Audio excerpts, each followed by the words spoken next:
ಶುದ್ಧ ಕುಡಿಯುವ ನೀರು ತಲುಪಿಲ್ಲ.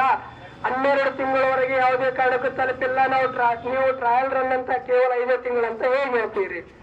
1 ವರ್ಷಗಳ ಕಾಲ ಸತತವಾಗಿ ಅಲ್ಲಿ ಪೈಪ್ ಹೊಡಿತು ಇಲ್ಲಿ ಪೈಪ್ ಹೊಡಿತು 31 ವಾರ್ಡಿಗೆ ಸಮರ್ಪಕವಾಗಿ ಸಿಕ್ಕಿಲ್ಲ. ಕೆಲವೊಂದು ವಾರ್ಡ್ಗಳಿಗೆ ಸಿಕ್ಕ ಹೋಗ್ತೀವಿ. 31 ವಾರ್ಡ್ಗಳ ಮೇಲೆ ಗೋರೆ ಹಾಕ್ತೀರಿ.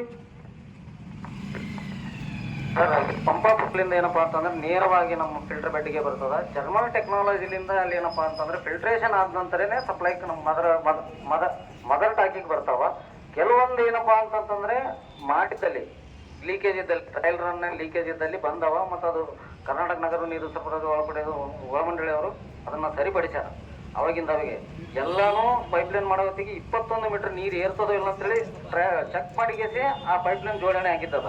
ಕೆಲವೊಂದು ಲೀಕೇಜ್ ಇದ್ದಲ್ಲಿ ಕೆಲವೊಂದು ಏರಿಯಾಗಳಿಗೆ ಹೋದಲ್ಲಿ ಅದು ಮತ್ತು ಅವರು ಏನಪ್ಪಾ ಅಂದ್ರೆ ನಮ್ದು ರಿಪೇರಿ ಮಾಡಿಗೆಸಿ ಸಪ್ಲೈ ಕೊಟ್ಟ.